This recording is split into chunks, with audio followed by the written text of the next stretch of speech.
All right, so to kick off the session, we wanted to start with a personal story. And my personal story is that last week I accidentally missed a doctor's appointment for one of my sons. I didn't realize that I scheduled the appointment around the same time that the local high school was going to be letting out for the day. So I got caught with all of the buses and the cars leaving the high school, which made me miss the last pickup time for my son at middle school, which made us miss our appointment. So I rushed back home. I wanted to reschedule the appointment as soon as possible. And I logged into the patient portal for my practice. And this is the initial screen that you see when you go to schedule an appointment. And it's hard to see, so I'll describe it. It's a pretty standard interface. You have the search criteria on the upper left where you can select provider specialty, the type of visit you need, as well as the dates you want to schedule for. And then on the right, you have the results for the various providers that are available. And initially, I had a ton of problems trying to find actual time slots that would work because my mental model for how I thought the search results were ordered didn't match the way they actually were. So I would click on a date, and I would see the initial results, and they all said no available appointments. And so from my experience using Google and searching e-commerce sites, I thought that the most applicable or the most relevant results would be the ones that are listed first. But what I learned is that for this particular interface, no matter what search criteria I enter, the list of results are always presented in the exact same order, which is alphabetical by location, and then within that alphabetical by provider name. So I probably clicked on 10 different dates before I realized that I wasn't finding anything. And I had a moment where I thought, is the UI not working? Are they not, do they have a bug? Eventually I realized that there's pagination. It's on the bottom right. And yeah, mostly wanted to depict the fact that on the first page of results, all I saw were no available appointments, no available appointments. Eventually, I discovered that there's pagination and that on the second and third pages, there were available time slots.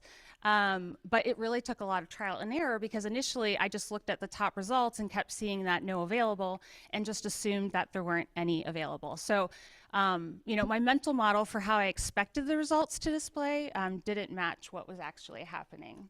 And I think this is a good example to kick off our session because it shows how a simple design decision, in this case, the order of the results, how that can cause friction for a user, especially in a scenario like this where I was really anxious and upset about missing my son's appointment and needing to reschedule it. So my cognition probably was impacted from those stimuli as well. All right, so I'm thinking that you guys have probably had experiences like this where you go to a site or an app and you can't find the info that you're looking for, you can't complete a transaction. There's something in the interface that's causing you friction and preventing you from being able to do what you want to do. So I invite you to reflect on examples or experiences that you've had because we'll circle back to this later. And so before we get too far, Kate and I wanted to introduce ourselves. So my name is Elizabeth Whitmer. I typically go by Beth. I'm a director specializing in digital accessibility at CGI, which is an IT company. I live in Northern Virginia. I'm neurodivergent. I have generalized anxiety disorder and ADHD, and I am a mom to 2 boys, one of which is autistic.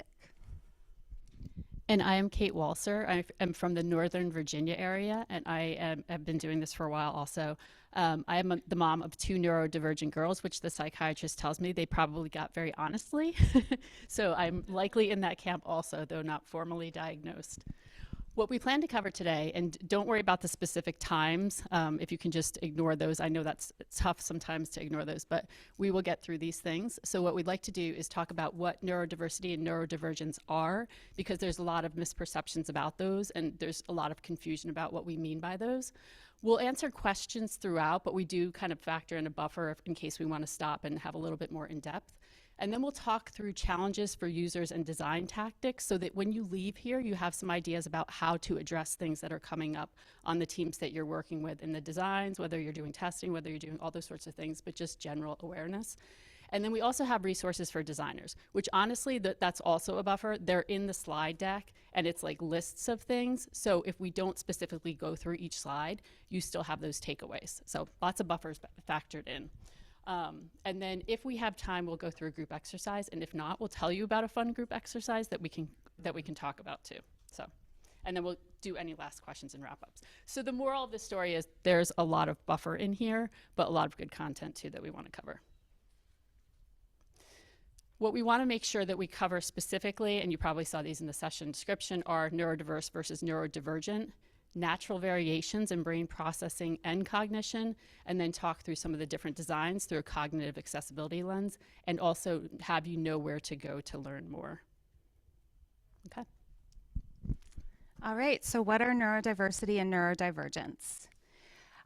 Wanted to take a step back and just talk about diversity for a moment. And on this slide is an infographic, and there's a lot going on in the image, so I'll describe it. But it's titled "Diversity is Beautiful," and there are 3 separate illustrations.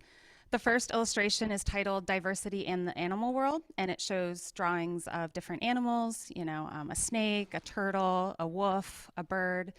And it says there are millions of different kinds of animals, more than we can count. And then the next illustration shows a series of people. One person is missing a limb, one person's in a wheelchair, one person has glasses, one person has a walking stick. And this is titled "Diversity of People." People come in a great variety of shapes, sizes, genders, abilities, and appearances, and we're all unique. And then the final illustration is "Diversity of Human Brains." It shows 4 different people and kind of a cartoon representation of their brain. And you can see that each one is a little different in terms of color and the way it's depicted. And this says that no 2 brains are alike, but we have names for different types like ADHD, autistic, dyslexic, typical, and more. And so really what this slide is getting at is that just like we have diversity in the animal world in terms of all of the different species of animals that exist, and just like we have diversity in the human population in terms of the different appearances and abilities we have, we also have differences and diversity in human brains, and that they're all unique and function in their own ways. And so this is neurodiversity. It's another dimension of diversity, like gender, identity, or ethnicity. And it really focuses on the differences in brain functioning as being natural variations within the human population. And so it recognizes that there's no single right way of thinking, learning, communicating, behaving. We do them all differently, but they're all valid. And in terms of some terminology, oh, sorry. Okay, sorry. I thought I heard something. In terms of terminology, typically you hear neurodivergent or ND or neurotypical or NT. And so neurodivergent refers to individuals whose brain works differently or diverges from what society deems is the average way of learning, communicating, and or perceiving their environment. Sometimes you'll hear other terms like neuroatypical or neurodistinct used. And then on the flip side, you have neurotypical, which are individuals that exhibit what society and or the medical profession deems, quote, typical neurological development or behavior. And typicals in quotations because the idea of typical or normal are societal constructs. They are determined by society, but in reality, the entire spectrum is valid. But a lot of the things in the physical world and in the digital world are designed through a neurotypical lens. And so sometimes there are social stigmas that come along with neurodivergence. In particular, focus can be an area where sometimes people will feel that if someone has a lack of focus, that maybe they're undisciplined or they're not trying hard enough. But really, it's all about neurology. The slide has a quote from Dr. Joel Nigg from Attitude ADHD Medical Review Panel, and he said that focus is not a matter of willpower or motivation. It's a function of weak or strong connections in the brain's neural networks. So it's really just a part of that brain functioning and our neurological makeup. There's also terms used to describe a group. So a team or organization is neurodiverse or neuroinclusive when it supports a variety of people with different types of brain and cognitive functioning. So a neurodiverse and neuroinclusive team would include both neurotypical and neurodivergent individuals. And one thing that's good is that we're seeing more general awareness of neurodivergence just in terms of its existence as well as its recognition as a disability. And in 2023, the US Department of Labor updated their voluntary self-identification of disability form to include neurodivergence and also to expand the sample list of conditions. So now it not only includes neurodivergence, but also includes some illustrative but not exhaustive or all-encompassing examples of different types of neurodivergent conditions like ADHD, like autism, dyslexia, dyspraxia, or other learning disabilities. And what's great about this is the ability for people to self-identify if they want to and be able to receive support and accommodations that they might need. So in segueing into the challenges and the design tactics that Kate will talk about later, how do we account for different types of brains? And there are a few challenges to understanding brain and cognitive differences. First, cognitive differences may be invisible to others. It may be hidden. You might not be able to look at someone and know whether they're neurodivergent or know whether they have a disability. They also could be choosing to mask certain traits, and so it might not be transparent to you. It's also really important to think about the fact that when people do mask traits, it often puts a lot of burden on them. It can take a lot of energy, and so that's often something that's not seen as well and can affect their cognition and the way that they interact with user interfaces. Cognition can also be impacted by other societal or environmental factors, so things like external stimuli, sleep, stress, illness, or hunger. In my example, when I was trying to reschedule my son's appointment, I was definitely stressed. And so I think that definitely impacted my cognition, my executive functioning skills in terms of problem solving. I feel like weren't as strong as they normally would be. And I do think that contributed to some of the difficulty I had with the user interface. And then finally, a single medical diagnosis does not translate into identical experiences and or preferences. So two people could have identical diagnoses, so they could both have ADHD, but they could have completely different cognitive strengths and weaknesses. They could have completely different needs and preferences when it comes to digital content. And so this is just a whole nother level of diversity that we need to be thinking about in our designs. And usually the thing that we want to do, and Kate will talk more about this in upcoming sections, but really what we need to do is just make sure that we're designing multiple ways or options for people to do things so that they can choose the option that supports them, that we're allowing them to adapt the user interface to their needs, and if possible, provide customization and other personalization options so that they can configure it to their needs.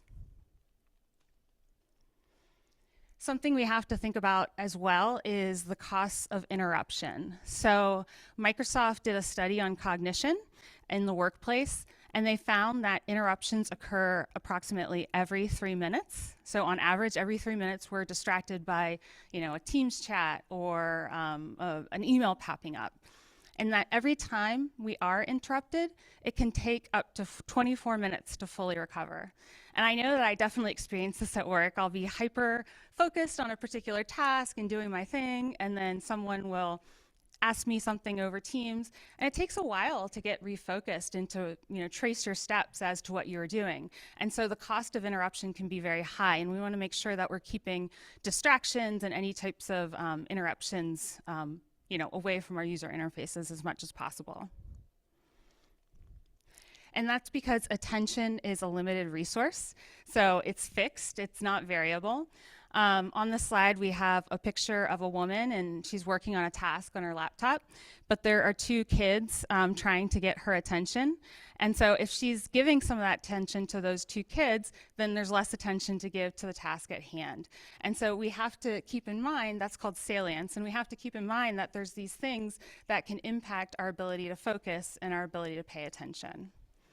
In addition to salience and there's also effort and expectancy and value, which impact attention. And so these are the things that we really need to be thinking about as we think about how people perceive our designs and how these things could affect their attention in being able to complete tasks or find information on our sites. So salience, again, is sensory stimulus, so visual, auditory, tactile things in the environment that are trying to grab your attention and redirect it from your task, just like we were talking about a moment ago with the woman and the two kids that were trying to get her attention. So as much as possible, we need to try to keep people focused on the task, have clear calls to action, and make it as easy as possible for them to keep their focus on what they're doing. There's also effort, which is the relative amount of mental energy, which is based on working memory and focus that's required to complete a task.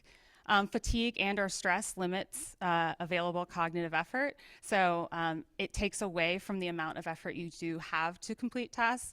I definitely experienced that when I was struggling with the user interface example that I provided earlier.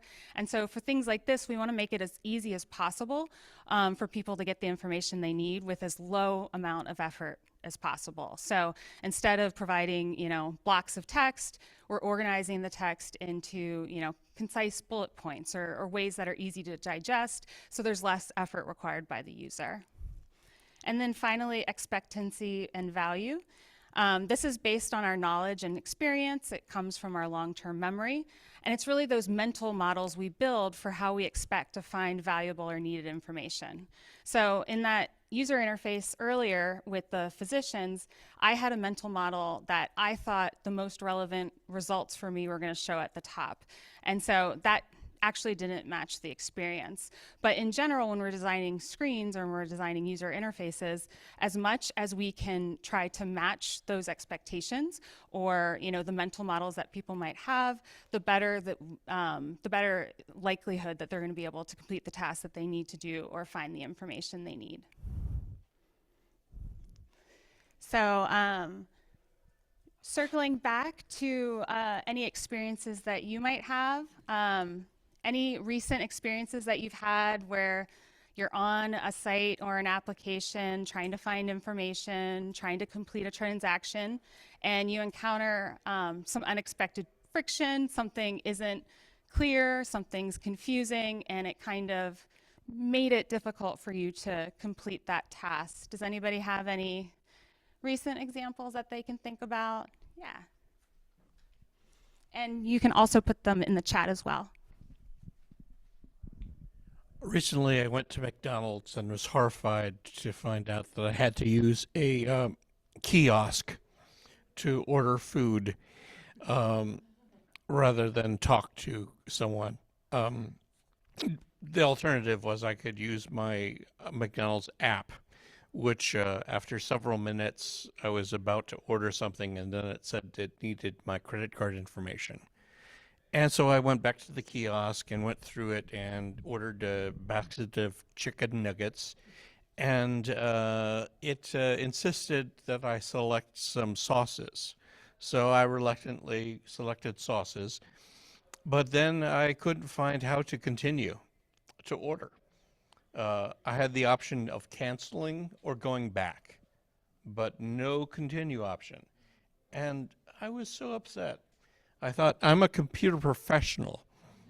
I should be able to do this. Thank you. It's so funny you bring that up. Were you going to say the same thing I was? So a friend of Kate and our, she had a very similar experience with the McDonald's mobile app. She didn't want sauce, but she didn't realize that you had to select two no sauces, two, not one, but two no sauces in order to continue. So, yeah, lots of confusion. Yeah, so everyone knows now. Since we're ragging on fast food, Wendy's. So I'm pretty sure this must be I'm from Canada, but I'm sure this is the case with the U.S. kiosks. So I went to Wendy's and I wanted I just wanted a hamburger, right? And I picked the hamburger I wanted, and then it said options. So I clicked on options, and it said, okay, you can have this regular bun, this other type of bun, or lettuce. And I thought, okay, that's weird. Lettuce, like, okay, that's an option. I thought it was included in. I didn't realize that they meant lettuce without the bun, which is not what I expect because I've never had a burger like that. And they didn't have any options for any other condiments anywhere else. Like, and so I thought, okay, that must be like you must press this for. And I couldn't understand why I couldn't choose a bun too. And I thought, okay, maybe it's just going to be the regular bun. And I got something totally that I didn't want. Yeah, so you paid for that one. I was struggling today getting to this conference.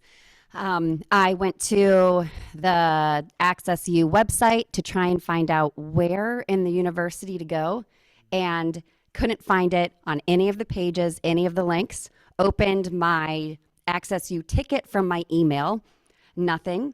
And so just wandered around campus until randomly ran into people who were also going to the conference. And it was very frustrating. Also frustrating looking at the session list of classes because the reading order was off and the category of the presentation came before the heading for it. It used only color for half of the links on the page, and I just became very, very frustrated, and it was hard to then go forward with like picking presentations because I felt very overwhelmed. Thank you for providing that feedback. We will make sure it gets back to the organizers. So last week before I came down here, I was having an issue with my Zoom text software. They have this message center where they provide new information. And I'm thinking, you guys are getting awfully posty lately. I want to just wipe all this out. I couldn't find the delete for the messages because I was in dark mode and the icons were black. And so I've got it set so that the mouse will announce what's under it. But it took me so much fidgeting around and moving around to finally find those, like, ah!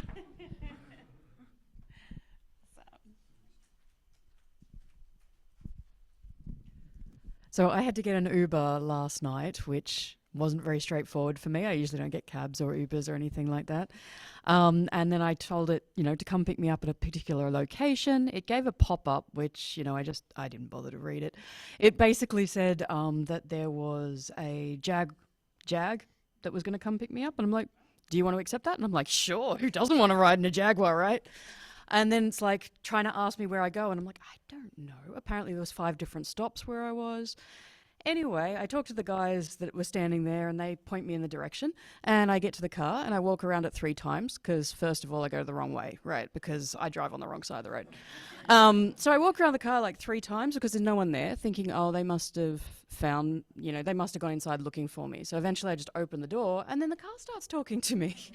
and I was totally freaking out by that point. And like, if the app had been a little bit more obvious that it was going to be like a driverless car, I would have gone for sure. I loved it, but I had no idea what was happening, and I just felt like I was a complete idiot. And I swear, people were probably laughing, going, what, she's never seen a driverless car before. Years ago, I think they fixed it since then. Uber at LAX airport is kind of difficult, and the place that you go to pick up your ride, you have to walk really far, and it was not clear where to get to the pickup spot. And so you had that happen here? Okay. So yeah, that I think is something. I was so stressed out because I'm always stressed out traveling anyway, and couldn't find the spot. But great. Okay. Well, yeah. I'd like to ask very similar experiences, but I'd like to put a plug in for human interface. So I ended up in a Wemo coming here. We did last night, and we had number of beers, so it was a lot of fun. This morning when I came here, I was by myself, but I had booked it, and then as I'm getting in the car, I realized I went through the same frustration, no address for where the actual conference is. I saw, I think, a building name. So I'm going along, of course, Wemo brings me right to the front of the university, and I pressed the button. I'm sitting in the front seat, right? So I pressed the button, person comes on, and I tell him my problem, and I said, I'm looking for this building, and he said, well, you may want this building. I said, yeah, that sounds like it. He said, I'll tell the car to go there. Whammo, I was here. Whammo, Wemo. Awesome. And I know we probably, Do all of you know what it's called? Wemo? Is that what it is? Waymo. So do all of you know what Waymo is, or have you seen them? The self-driving cars. They're those white things that have the little things on the top and all around. They're driverless vehicles. So feel free to try it while you're in Austin if you're brave. great. Awesome. Well, thank you for sharing all of those examples. I'm going to hand it over to Kate now. Yeah, so it can be very validating when you start to realize that other people are having the same problems. I think there are times where we kind of assume that it's us. Let me see if there's a way to kind of push this down for a second because it's going to annoy me. Is there a way to move that or put it down? There, is that better? I feel like you're blocking. Okay. Kind of defeats the point, but even if you don't have a formal diagnosis, chances are at some point in time you'll have either situational or stressful scenarios where you are temporarily in a state of anxiety, stress, hyperactivity. Maybe you got a Red Bull that was like one of those extra Red Bulls and didn't realize it. Whatever it is, there are times where we're all going through something.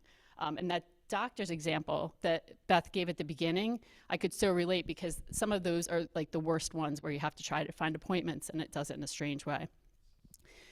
But the biggest thing is that our users want to do something. So they may come to our site, to our app, whatever we're putting up, whether it's to finish an order, to answer a question that they have, some breaking question, to reschedule an appointment because they have to get medication because that's what their parent or their child or somebody that they're caring for needs.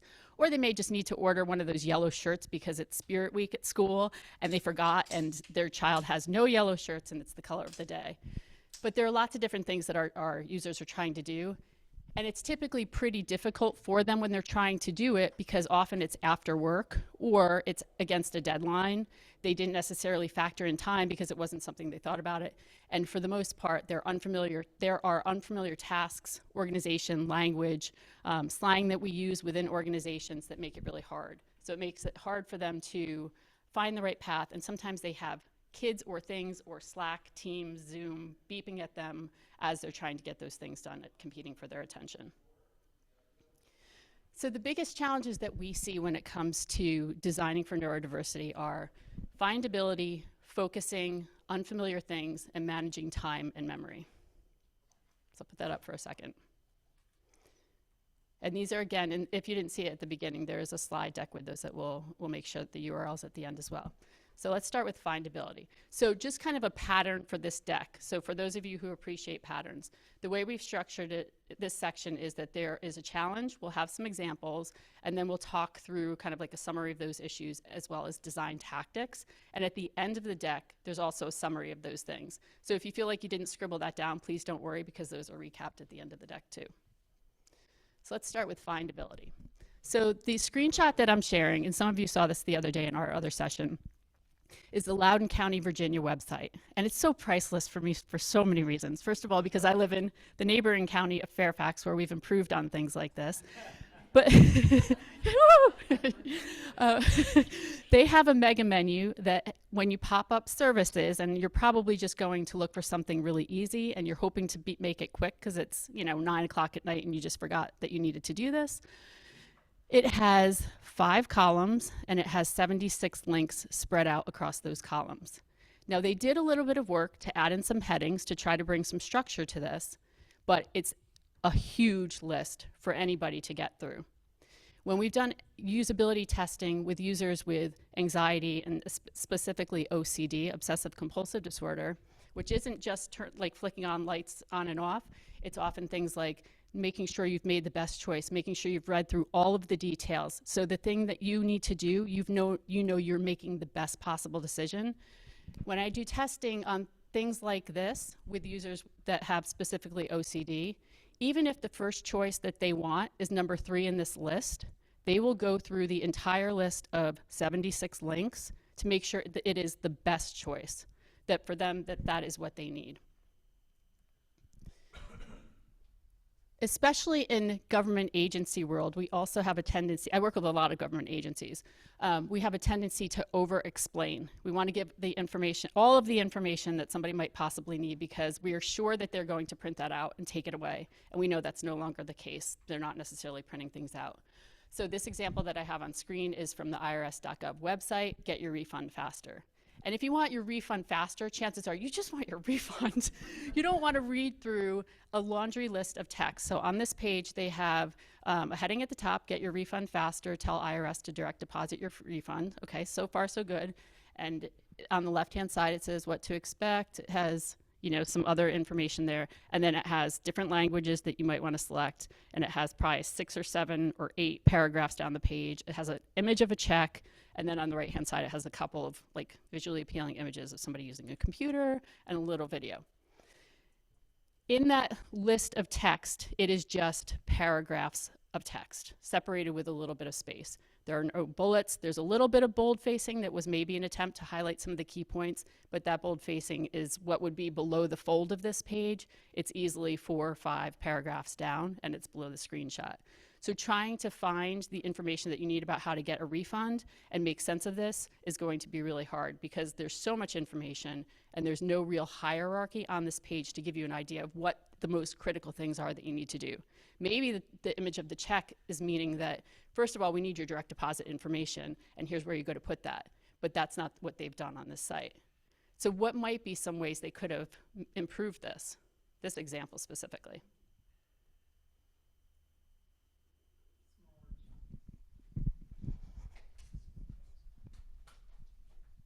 Adding some headings. Adding some headings. Perhaps like bulleted list of just the top facts. Yep, bulleted lists of the top facts. I'll go over here. See how many steps I can get in this presentation. A table of contents at the top of the page that will link to the headings.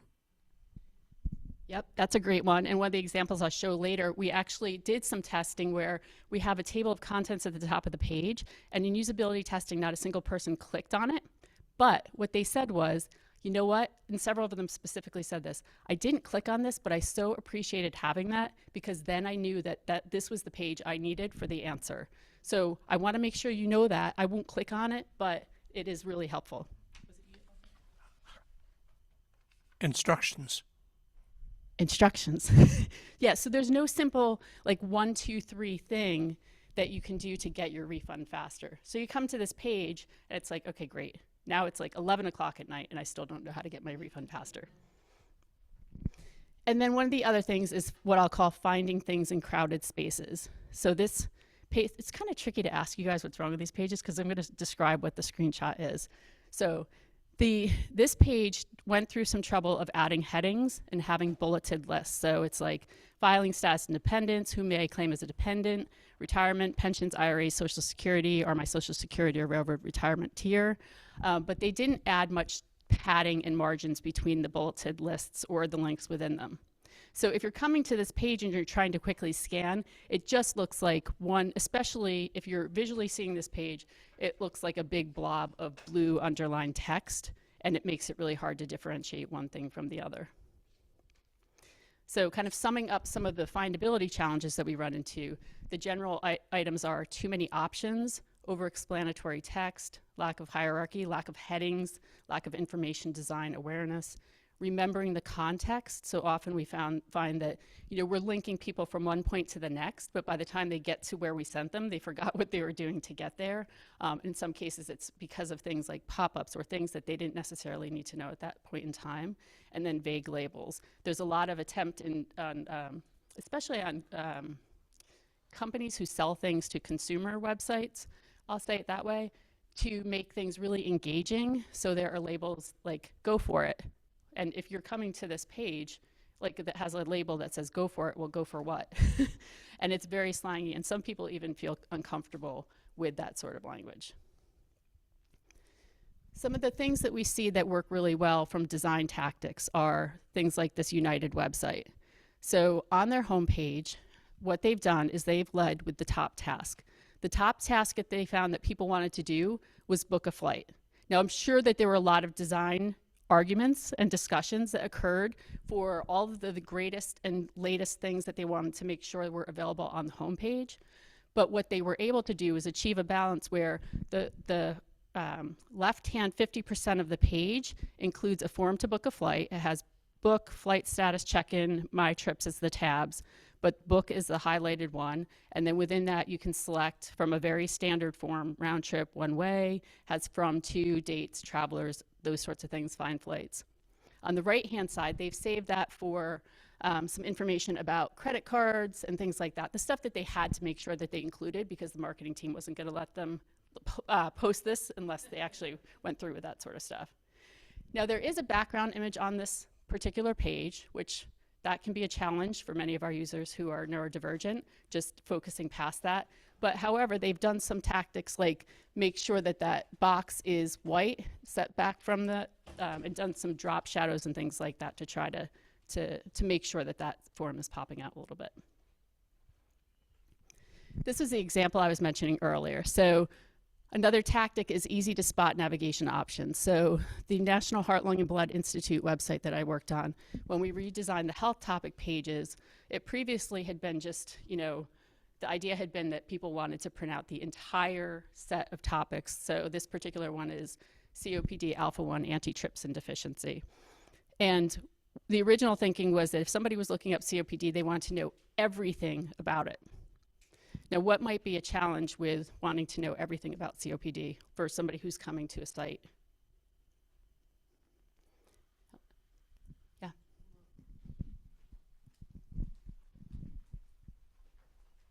I mean, it would spiral you to worst case scenarios. It would cause anxiety. Exactly. It would cause anxiety, spiral you to worst case scenarios. If you're seeing things like all of the information that could potentially occur, like you might just be at the diagnosis stage and this might be something that your doctor said you might have, and we've just presented you with all of the ways that this can be passed on to your child, all of the ways that it's going to be life limiting. That can cause a lot of stress just across the board, and it's even more acute and pronounced if you're coming to this site and you have anxiety to begin with. So what we did was, instead of taking everything and presenting it all at once, we tried to make sure that we included on the left-hand side of the page a table of like a kind of an index of topics within this topic. So there's what is COPD, symptoms, diagnosis, causes and risk factors, prevention, treatment, all that good stuff. In the main part of the page, there's COPD, and this particular topic is alpha-1 antitrypsin deficiency, which is, I think it's like a contributing factor, if I remember correctly. And then at the top of the page was a table of contents in this article. And there are links to the headings on the page. What is alpha-1 antitrypsin deficiency? How do you get those sorts of things? And this was one of the things that we found in usability testing. Not a single person clicked on it. And I was like, oh man, I suggested this. Like, this is not going to go over well. But there were several participants who specifically said, that is so helpful because when I'm coming to this site from Google, because I'm coming right into a subpage, I'm not going like through the menu and finding these things, I'm going to land here and see, oh, that information is on this page. Even if I'm not visually seeing the page, because of the way we've structured it with links and headings and things like that, somebody who's listening to it with a screen reader or alternative means can still skip through those and know that they're at the right spot as well. And then one of the other ways that we do it, and Beth mentioned this earlier in terms of pagination, is pagination, sort and filter options, and number of results. So if you're going to a website and you're looking for something and you're searching for something and you put in a term and there are like 3,000 results, you're not going to stick around. You're going to go out and figure out if you can use Google or ChatGPT or Perplexity or something that's going to give you a faster answer than sifting through 3,000 results or so. The way that we can make things easier for people to find in large sets of content, large sets of data, are to recognize that they have different means of finding things, whether it's through, skipping across pages, sorting by a specific facet. So think of your shopping websites. If you're trying to buy shoes, Zappos is asking you, okay, do you want running shoes, dress shoes? Are you looking for a specific gender? Are you looking for a specific color? So they can start to narrow that down, because if you had to look through all of the combinations of shoes that Zappos sells, I don't think you'd ever get through that. So in terms of helpful tactics, kind of summing up, the things that we do for findability are lead with top tasks, content, and priorities, offer shortcuts when possible, so things like the jump links in this article, table of contents, those sorts of things. And the example I'm showing on the right-hand side is Cleveland Clinic, which also does a great job on their health pages of presenting with like the lead term, giving a very, very short blurb. And I'm sure they've had to argue about how many characters long or how many lines they're going to allow for that. And God bless them, because somebody won. And then they have a horizontal table of contents, so it takes up very little space. And then they have overview, and then they have subheadings. What is a sprained ankle? What is the difference between all that sort of stuff? And what they've also done in this case is they've left some right-hand side room. So the main part of the page, probably 60% of the page is where the content is. And then about, I'm really bad at estimating, 25 to 30% is like some white space. So it helps kind of make it a little bit easier for people to read. They've provided white space between the headings, the content, all that sort of stuff. And they're also, in terms of providing search and offering filters, those are great ways to make it easier for people. And then if you have any sort of process or flow or application or form that people have to complete, providing kind of what I'll call wayfinders. So breadcrumbs in a website, or if there's a multi-step process that they have to complete, providing like you're on step 1 of X, you're on step 2 of X, that sort of thing is really helpful.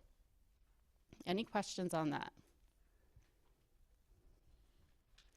It's really hard presenting at the 4 o'clock session. Hopefully you guys got ice cream, and those of you online had something to boost you. Okay, challenge number 2 is focusing. So the example on the screen is the UT Austin, which is right here, the website. Hook 'em horns. And their mega menu includes their website. If you go to their homepage, their website for the admission and aid mega menu includes a really lovely, about 40 to 50% of the menu, the left-hand side, is a picture with a caption next to it that says "Be a Longhorn," and it's in like their dark orange color, and some text below that. What starts here changes the world. And it has a picture of a smiling woman holding a Longhorns. I guess that's like a slap band or something. And then next to that, and that's all in like the picture is next to the caption and heading that's in a white box with a frame around it. Next to that, on this light grayish, beigeish background, I don't even know what color that is, they have 2 columns of text: undergraduate admissions, campus visits, those sorts of things. Behind that mega menu that's popping up is a background image that is a very bold, vivid image. There's "Starts Here, Changes the World" in bright, white, bold, dark letters that's like shouting out at you from behind the mega menu. They have a "What Starts Here" little orange tab. So think of this as the feedback tabs we often see on websites, or the little chat bot that's ready to help and serve you. So it makes it really hard to focus in on that menu. And when they went to the mobile menu, which is the other screenshot on this slide, they tried to simplify the mega menu a little bit. Probably, they tried to make it easier for people to get to. And when you expand the mega menu, it takes up 60% of the screen.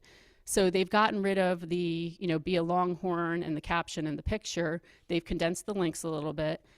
But what you still have peeking out behind that menu is the "What Starts Here, Changes the World" in bold white letters, making it really hard to focus past. And for some of our users, especially users who have any sort of traumatic brain injury, that visual difference between the images and all that stuff going around is a lot of noise. So think about, like, if you're trying to focus on something and read a book, and somebody mentioned this earlier today when we were in an ARIA live session. Think of it as you're trying to read a book and listen to a podcast, and something's beeping at you at the same time. For some of our users that have traumatic brain injury or various neurodivergent situations, that's kind of the equivalent visually. They can't get, they aren't able to focus past that visual noise. And here's one other example. The American Lung Association has many sizes, shapes, and colors. So think of this as your rodents of unusual sizes from Princess Bride, and that's what you have on this page. So they've used their branding colors. They have the American Lung Association with like a blue cross in the upper left. They have the Call the Lung helpline. They have the ask a question, search, translate, all those sorts of things. And then they have the menu that's in dark blue. They have an image, Our Vision is a World Free of Lung Disease, and they have with a person there and buttons, and they have boxes below that. What are some of the design things that pop out to you in this design?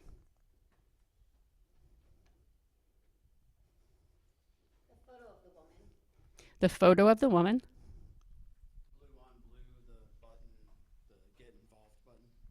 Blue on blue, the Get Involved button. Okay.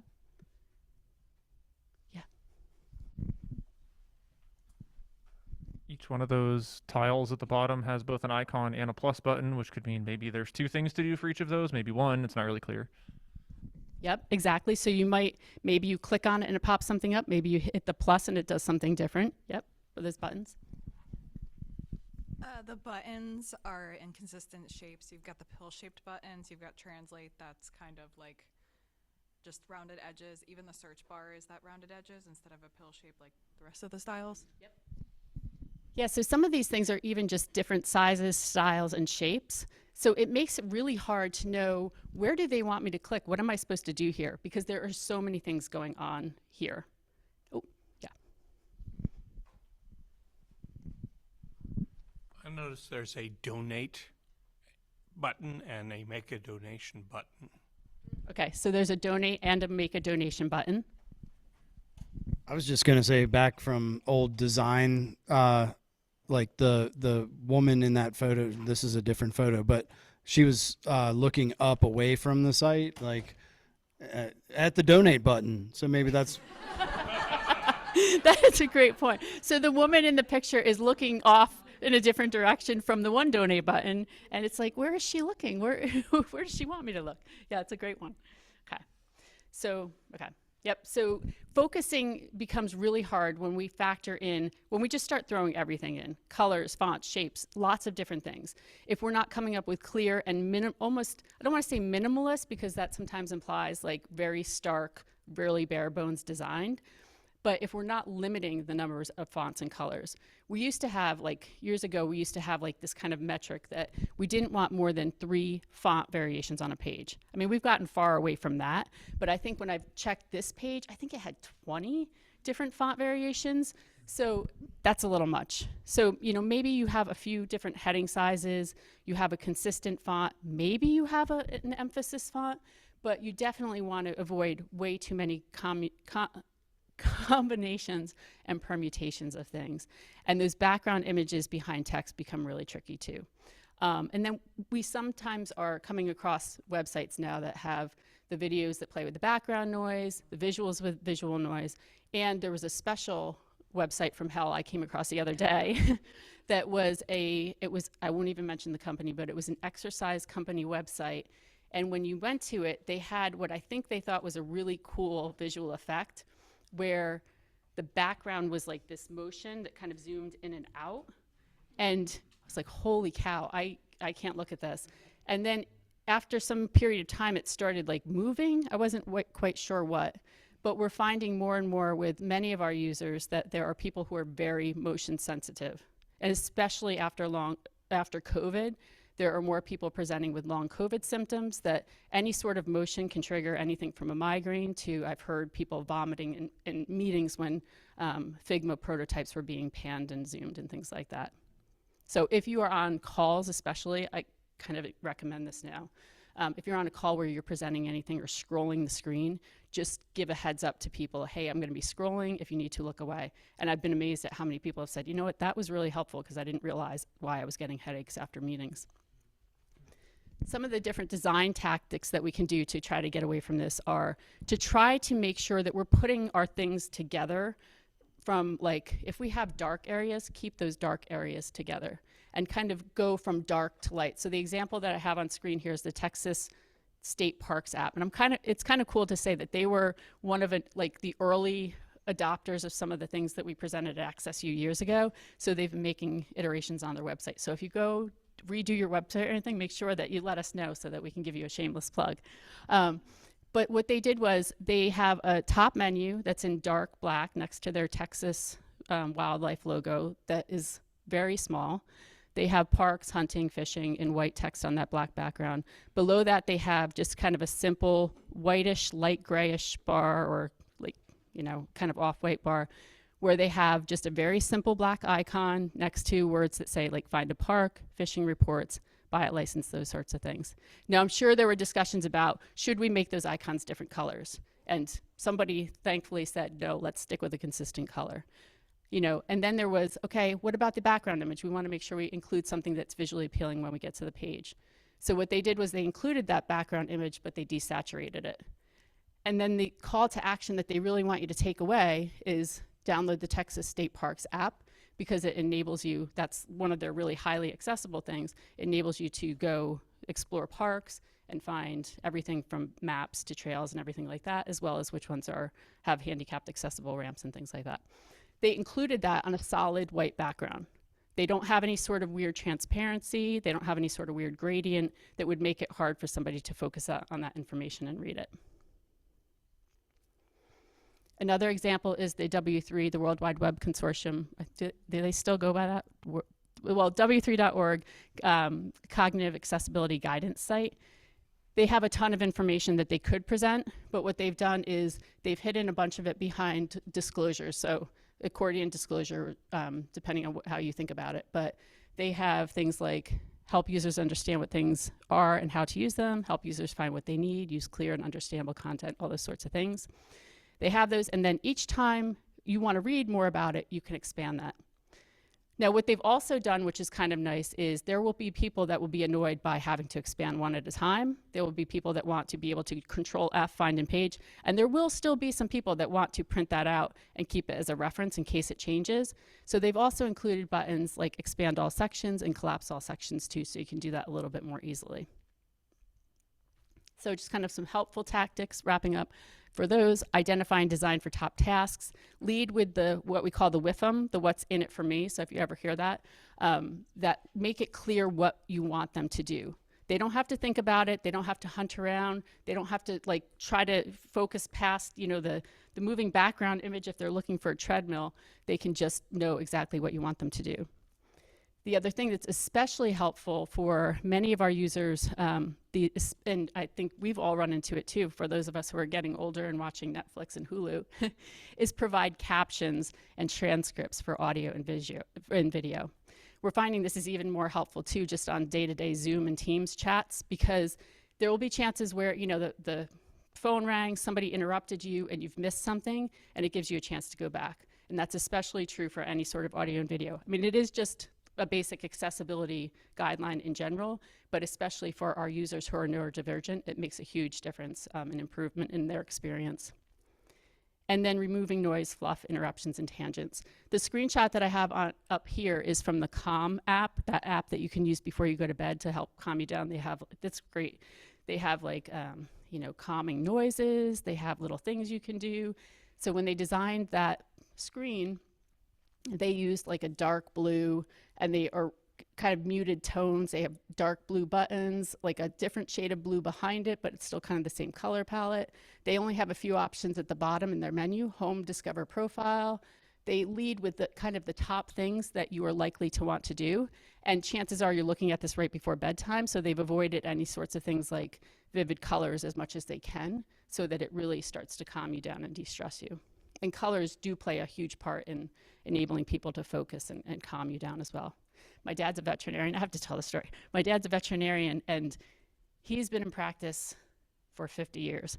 And his exam rooms are still the same shade of like this light tealish green. And I asked him about, my dad, come on, like you really could update this. Like everybody's going khaki, blue, whatever. And he said, you know what? Every time I go back to it, like this is still a common color that we've, like veterinary world has apparently done studies on common colors for humans for when they're, you know, learning that something is wrong with their dog or cat. And apparently this was a common color. So he's stuck with it. So, and his clients seem grateful. So challenge number 3 is unfamiliar patterns. So, and we mentioned one of the examples before on the page where it had those buttons, where it had a plus sign and an icon. We're not quite sure what the pattern is there that we're supposed to be following.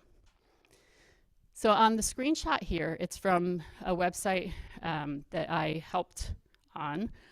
We inherited this portion, and it's a bunch of boxes that have text. So there's like blood disorders and blood safety. There are 4 columns across and 3 rows. And each row, there's a box that has a link inside it in shouty caps. And then at the top of each box, there's a different color. So, and there are 4, we think 4, I can't remember if there were 5 or 4. There's like argument about whether 2 of the colors were the same. But there's dark red, there's blue, like a sky blue, there's a dark blue, there's like a tealish blue, and then there's an even darker blue. What's the pattern? And I'll mention some of the links. Blood disorders and blood safety has red. Health disparities and inequities has sky blue. Heart and vascular diseases has red. Anybody sensing a pattern? You would think, right? Okay, so then you get to women's health. And it's like, really? Really? Really? Okay. Yeah, really. Then there's obesity, nutrition, and physical activity. There was no pattern. I mean, there may have been a start of a pattern, and then maybe it got tossed out once somebody said, hold on a second, are you really telling us we're using red for women's health? Like, that just feels like really, really frustrating. When we did usability testing with this, and the designer, like when we kind of dug through the notes, they did it purely as like a decorative thing. They wanted to add a little bit of color to the page because they felt like it was too bland. We did a usability test that wasn't even on this part of the page. It was on something else we asked participants to do. They couldn't get past these boxes. And some of them had, you know, like they had OCD and some of them did not. And almost 90% of them said, hold on, what's with the colors? Like, I'm trying to figure out the pattern for the colors and what it means. And they really thought there was some implied meaning to it, and there wasn't. The other thing I have on this screen in the lower right is a little crossroads intersection looking icon. Does this icon mean anything to anybody that can visually discern it on the screen? Yeah. So for anybody else who might watch Japanese anime, that symbol is basically anger. Exactly. So, yeah. So what indeed? So I was looking for an icon, and I was like, oh, I purely included this just for purposes of an example. So I was looking for an icon, I came across that one, and then I noticed that the alternative text for it was anger. I'm like, anger? What the heck? So then I started looking, and sure enough, apparently it's an icon for anger in the Japanese anime world. So thank you. So sometimes the icons and colors and things we pick have accidental meaning that we had no idea or intended. So we just have to really be careful of that in general, but especially for our users who are really focused. We also are encountering more and more what I'll call unfamiliar form patterns. So sometimes there's a tendency, because we can do cool things with cascading style sheets and design now, sometimes we do those things even though it's at the detriment of our users. The example here is the delta.com website. On their homepage, what they've chosen to do is they have the menu at the top. I think they lost the lead with the first task argument because 50%, 60% of the above the fold space is a large image of, it looks like maybe Amsterdam with all the buildings and an earn 50,000 bonus miles. And it's a pretty cool picture that takes up a lot of space, and it has like a red explore offer button. And then above that, in the same background as the top menu, is the actual form. The challenge is that the form has no really discernible borders. There are some underlines. You could kind of argue like there are some light gray borders underneath things like round trip, depart, return, but nothing looks like a standard field. They don't look like standard drop downs. It's hard to find where you're actually supposed to click and do something. And if you come to this page and you're really used to patterns and you're really familiar with that, it's really hard to know how to use this page. So we run into things like challenges to understanding when there are inconsistent page layouts, arbitrary and random design features, especially when they have unintended meaning that we didn't think about or investigate, when there are controls far from the items that they control, complex content, so not plain language, nested upon nested upon nested lists, unconventional elements, and no clear affordances or patterns. And so we have a lot of like, Beth and I were talking with our friend Jen, who we also teach this class with, and we realized we have a lot of fast food examples. So like the McDonald's one that we can totally appreciate. This other screenshot I have up is from the Habit Grill, which I feel like is a little bit less fast foody, but whenever I order food, what happens is they pop up the enter the 3-digit CVV code, because I'm a frequent customer and I have my card on file. And they pop it up and you have to put in the CVV number. And it has really large text that says enter the 3-digit CVV code located here. And then it has smaller text that says CVV number in bold. And then it has enter code here, which is just like a light gray with a long line underneath it. And then it has a circular thing that says complete purchase in light gray and a cancel in red. Where would you logically click if you saw this and you were in a hurry and trying to order dinner quickly? Cancel. Which is what I do 100% of the time, to the point where my kids are like, Mom, you've used this app. This is embarrassing. Can we just call or do something that's old school? But because the field where you're supposed to enter the code does not look like a field, and it doesn't scream out to you and it's not obvious, it's not clear where to go. Some of the better ways that we can go are, first of all, just use the things that people are familiar with. You can adjust them tiny bits, like, okay, maybe there's a curved radius that we throw in here or there, but make them look like things that people are used to, form fields. So the target.com example here has clearly defined fields. They have a label. They put their labels in the field. We can go have some philosophical discussions about whether that's the right thing to do or not. They have labels in the field that when you click, it moves the label out of the field so you have space to type. But what they've done is try to make sure that it's clear to you where to click, what to do. The other nice thing that they do, so it's like email address, first name, last name, mobile phone number, create password. So what typically happens when we're trying to create passwords these days? Guess. Yep, you have to guess. What do you have to guess? The rules. Yeah, everybody has their own rules. Okay, you have to make it 16 characters because we really want to secure this, like, shopping account because somebody's going to try to rob, when you're buying a top. Yeah. Sometimes it's impossible to see what you're typing. They will mask your code and they won't have an option to click to see what the code is. Yep, exactly. Sometimes you can't see what you're typing and it's masked and you don't know what. The cool thing that they've done on this forum is that when you get to the password, that's when they present the rules to you about how to create the password. The even cooler, so they say must contain 8 to 20 characters and 2 of the following: lowercase letters, uppercase letters, numbers, special characters. No fluff, no frill. The even cooler thing is that as you start typing, they start to check off, and I think if I remember correctly, they even had like some ARIA attributes, so it was announcing to a screen reader.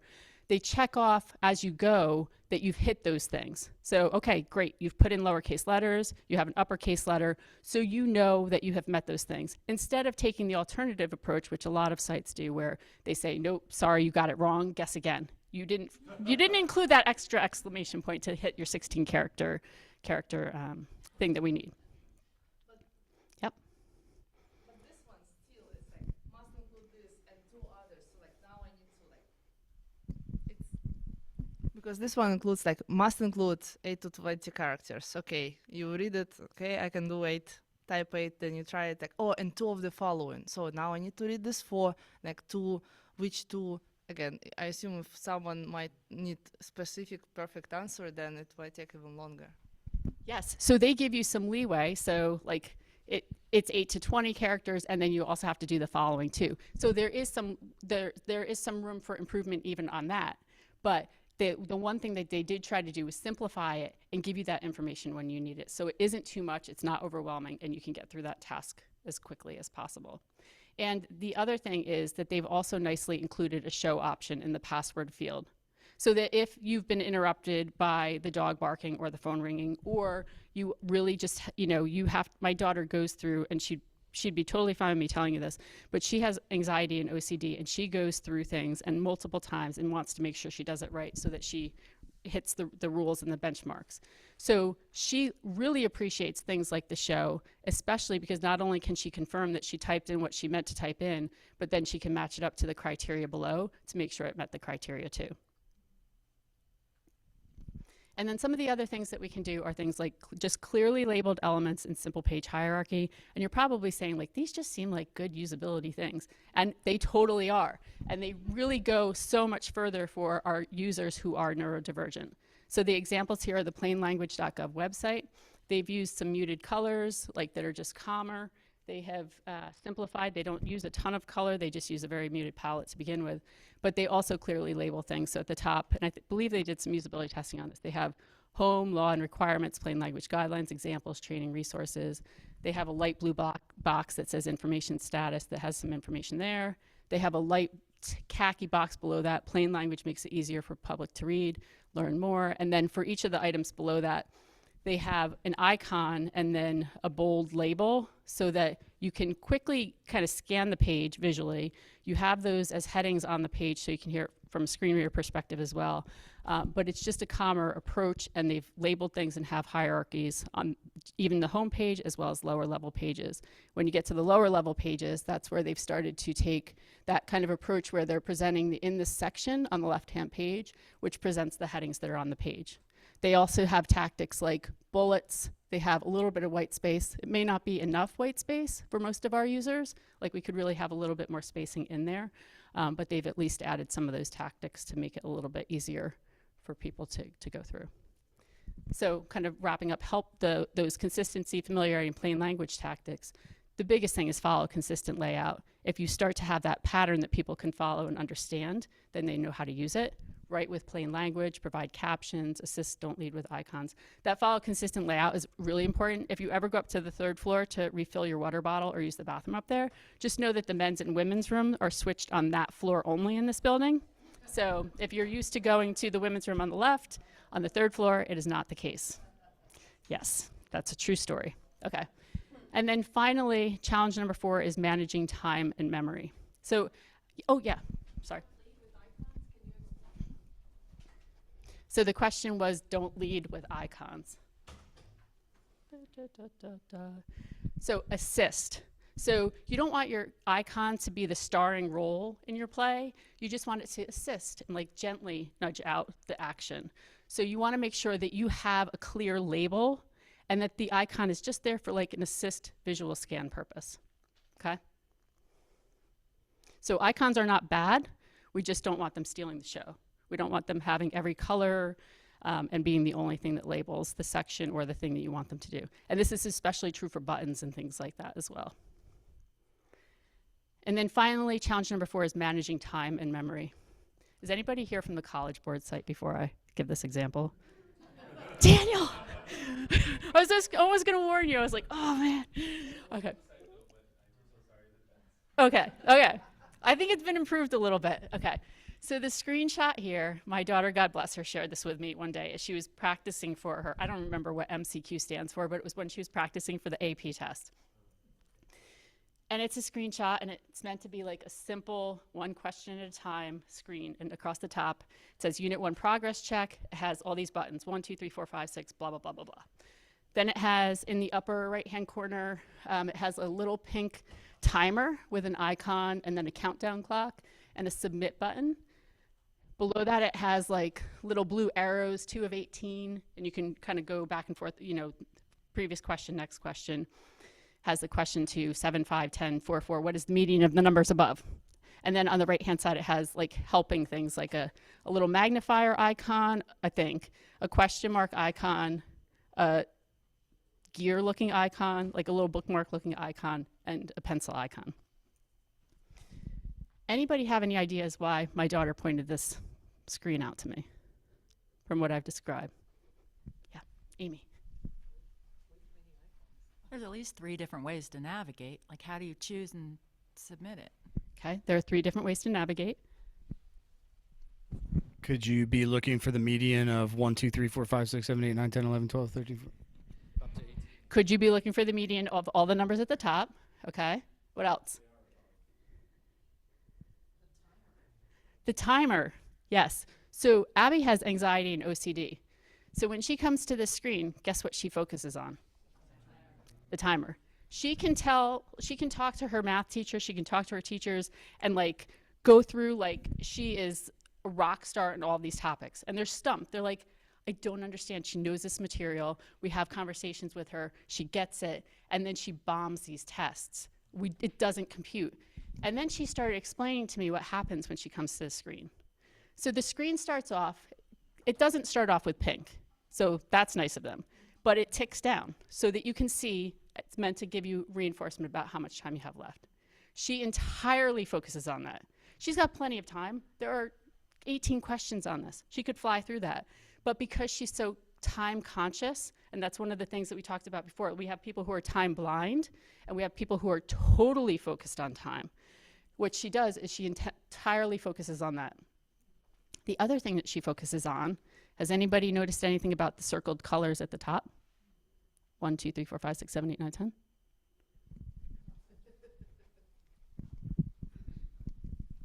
I was going to say they look just like the questions at the bottom, the circles at the top. So they almost look like radio buttons, I guess, or I don't know. It's very confusing to me. They're not centered. They're not centered. Thank you. She totally notices that. That's what I was going to say. It's like, oh, yeah. Okay. It's hard to see at this resolution, but the blue button is, well, you can see the blue button's blue. The 2, besides having a focus outline, has 2 circles around it. Does anybody know why? And the focus outline as well. Because you're on that page. We think.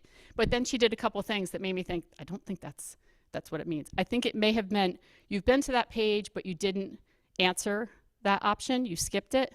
So there are some weird things happening that she couldn't quite get past. Yeah. And another thing with this page, when there is a timer, and if you have any focus and disabilities, you might move from the question on the left, and then you need to move on the right. And when it's a big screen, you kind of go back and forth. And then when you check the time, okay, I have time, but then like, okay, where? And then it's hard to find the question because there is a question too, but the question itself is tiny, so that will take a lot of time.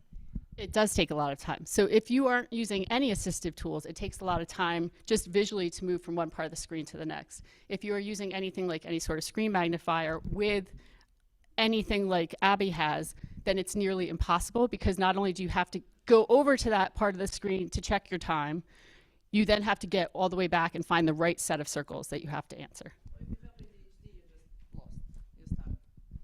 Or if you have ADHD, when you go check the timer, then you lost what was I thinking. Yes, so that makes it hard as well. Curious, do you know when this was taken? It was 3 years ago. 3 years ago. Okay, yeah, because I was going to say there's been a huge update, so I think this is the AP Classroom, but now it matches Blue Book. So you can actually hide the timer now. So that's one of the things on it. Yeah. So you can hide the timer now on the new AP Classroom edition. Thank you. Thank you. She will be so happy to hear that. I'm so glad to hear that. But it's funny, and the reason we had this discussion, I had the discussion with her was, I had just gone through some test sessions. With some participants that have anxiety and OCD, and I'm still learning so much more about it. And it was like an online training site. And there were timers in that, but they were meant to provide you with durations and things like that. And the timer that ticked down to kind of show how much time you had left was throwing off my participants that had anxiety and OCD. And a couple of them were like, this timer is really bothering me because I have no way to hide it. I said, oh, does that really affect you? And they're like, yeah, because I'm not sure I'm going to have enough time to complete this. And a couple of them specifically said, this kind of screwed me in college because I knew the material, but as soon as you tell me that I have a certain amount of time, even if you don't show me that time, it really breaks my confidence. So it was really interesting from that perspective as well. And then the other really unkind thing that we do to people is context switching. So we kind of talked about it a little bit when things pop up at you when you're on sites, or they ask you for some information like a CVV code, and they kind of break you from the thing you're trying to do. They ask you about how many sauces when you're just trying to get through the drive-through and pick up your order or pick up the curbside. You really don't care about the sauces. So the example here is studentaid.gov. Has anybody used this site in the last few years? Yes, so some of you are nodding your heads in the room, yes.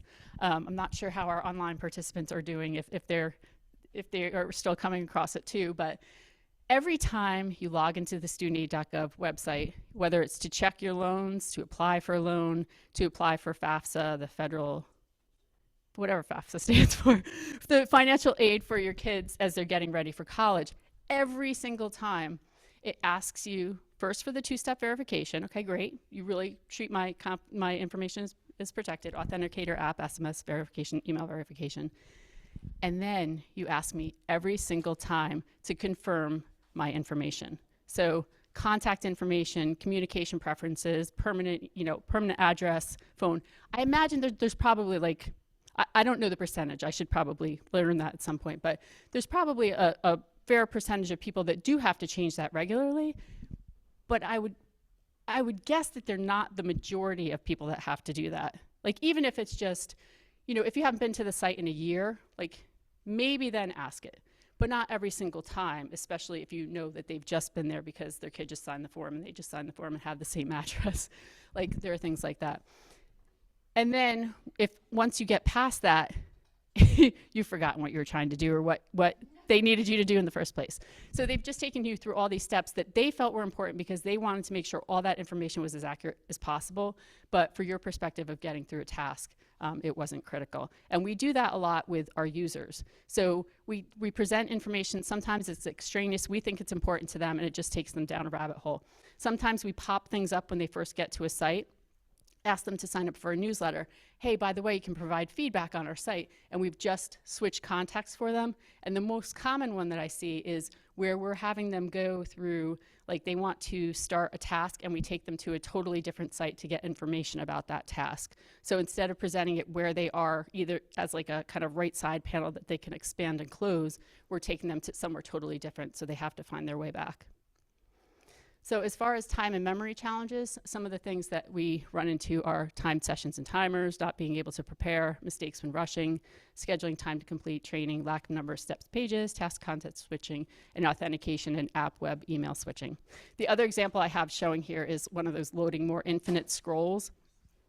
For many of our users, especially who have anxiety, those infinite scrolls create a problem because they offer no sense of reward. They never get to the end. You just keep scrolling. And if you're on a shopping website and you just keep scrolling for hundreds and hundreds of things, not only do you, from a usability perspective, you can lose your place and try to, want to get back to that cool set of sneakers that you found, you have no sense of reward that you've completed a task because they just keep you scrolling forever. The things that we could do to improve some of these situations is the studentaid.gov website doesn't do everything bad. One of the coolest things that they've done is on their page, when you go to, when you want to create an account, they have a heading, they say create an account. They have a nice little background image that's kind of muted. And then on the, 60% of the page is a white box with, simple text, the same color, has a button, get started, already have an account. Below that, they have what you can do with your account with a simple bulleted list, and more importantly, what you'll need. You will need your social security number and your own email address. If I remember correctly, they tested this with teenagers. What do you think teenagers would ask first and foremost when they got to this page? How can I do it? Social security number. Mom, what is a social security number? Where do I even get that? But thankfully, they've included that there before you're a teenager or before you have created any sort of information. And then as you start to create the form, to create an account, they have step 1 of 7, personal information. They have information there. They have the fields, first name, middle initial, last name. And more importantly, they have like a little info icon next to it to get more information about that field that provides the information right there. So on the screenshot that's shown, they have social security number, and then they have a little expanded area that says, no, user can only have one account associated with his or her social security number. But instead of taking you to another page where you could learn about social security number, they have it right there so you don't have to switch contexts. I was just going to say, I would think the what you'll need could go above the get started button. Yes, agree on that. So that could have gone up above, and I'm not sure why they lost that design decision, but that is a very fair point. So even just providing instructions and rewards really help. Chapters, chunking, and timing estimates also very much help. So thank you to all of you who are local Austinites who are trying to beat traffic. I definitely appreciate that you've stayed this long. Chapters and chunking and time estimates are hugely helpful because we have many users who don't want to start something unless they know they'll be able to finish it. So if I have anxiety and I'm coming to this and I want to make sure I have plenty of time, it's helpful for me to see estimated times, even if it's not perfect and it's not the exact amount. Okay, they're going to be 10 chapters you have to get through. Even if you know that and can provide that information and a sense of what those things are, it's incredibly helpful for planning purposes so they know what they need to complete. And the example here is LinkedIn Learning. So their foundations of diversity, equity, inclusion, and belonging. And any of their courses have a structure where they have the table of contents that has the chapters, they have a list of the topics, they have a duration for each topic, they have a little circle next to it. It's a filled in circle if you've completed it. It's an empty circle if you haven't completed it. And then they have accordions as well that you can collapse and expand. So if it's too much information for you to have on the screen at a time, you can hide those areas as well. And then one of the really cool things that they've done, because they have the videos and things like that they're playing, besides the video, they've also, you have the option for captions, but they went above and beyond. They have the transcript below it. So you have the whole transcript of what you're going to be learning, and it highlights as you go. And if you miss a point or you're trying to figure out what something is, you can click back on that and it jumps to that part of the video. So if you're like, wait, I don't remember what that said about this, you can actually search and you can find it in the transcript and you can jump to that and get back to that part of the video as well. So this particular one is a woman speaking. They have videos of showing how to do things. So think about like very tech sites where you're trying to explain how to do something to somebody. This would be hugely helpful. So if they have to quickly jump back to a step, they can do that as well. And then another thing is what I like to call the turtle versus rabbit, the simple versus elaborate. So again, another fast food example. The Cava website does a great job of, they have their, for those of you not familiar with Cava, I feel like I should explain some of these restaurants to you, but Cava is like a Mediterranean grill, kind of fast-ish food restaurant. So you can order things from a set menu, and it provides you with that list on the right-hand side. It says like spicy greens bowl, falafel, red pepper, hummus, crazy feta, blah, blah, blah, blah. So if you're on the rabbit track and you really want to order dinner quickly and get home quickly, you can take that track and order it. The other thing that they've done is they have kind of the turtle path where you can go through and select things and it updates the right-hand side. So they've accommodated both personalities where I really like move quickly. I have ADHD. I go very fast. It's too slow for me. I need to speed up on my videos. I want to read through this quickly. They have that fast path that you can get through quickly. So those helpful tactics are things like time and memory management, anticipating and remembering user preferences, considering fast versus involved path, providing tools to control audio and video speed, and then providing support for different time preferences and things like that, and saving any administrative tasks until the main path is complete. Okay. As far as resources that exist for designers, there are lots on here that basically are a summary of what I included on previous slides, but they're meant for you to have like a very easy to review sample. Is that clock right? Are we at time? It's not right. That clock is not right. Okay, I am sorry. I did not know that clock was not correct. So we are going to do a very fast wrap up. So as I said, like we've built in time, but these next slides have all of the summary items on here, as well as tools, content and readability tools you can use, cognitive accessibility guidance, those sorts of things. And all of those are very helpful. The example that I have here, and we don't need to do it, especially because we're at time, but I highly encourage you to go to this site and see if you can sort out how to use it. They are working on improving this because, like Daniel, who is my, who happened to be my guinea pig in this session, one of the sessions I did a couple of years ago, and I used that as an example, we had somebody from Harvard Business School here. So we actually were able to do a live usability test, unbeknownst to any of us before the session started, because we didn't know we'd have him here, where we actually tried that out. But if you go to it, just kind of as an example, what would you think would happen if you click on these boxes, just very quickly?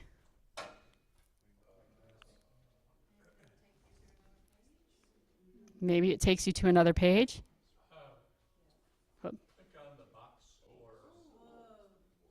So you might click on the box and it goes to another page, or what were you going to say? You click on a box and... I noticed in the small right-hand lower corner, it said contents.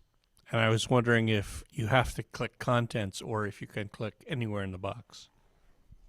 So they have done the nice thing of enabling you to click anywhere in the box to reveal the contents, but they reveal the contents and it shifts everything on the page. And in case you thought that was going to be the pattern, if you click somewhere else, it shifts you down the page and it jumps around. And there's no real rhyme or reason. Like as you click, things move. Yes, and I apologize, I didn't warn you that this has motion, but especially for any of our users who are sensitive to motion, this creates a big problem as well. So first of all, thank you. I know that we are at time, and I apologize because I've been looking at that clock the entire time that I didn't realize has not moved. But all of the resources are in the slide deck for you. That is all of the material that we wanted to cover, and we've touched on this as well. Oh, so the slide deck, let me go to, so it will be shared on Google Drive as well, but it is at, hold on, look away for a second. I'm gonna, look away, okay, yes. I was like, I'm gonna see your password. tinyurl.com/accessuneuro. Yep. And it will be on the, so for those of you who are new to Access U, all the materials are provided for the session. So even if you miss something, they're recorded, the slides are available. So please feel free to grab those. Yeah, thank you very much. Got warm in here.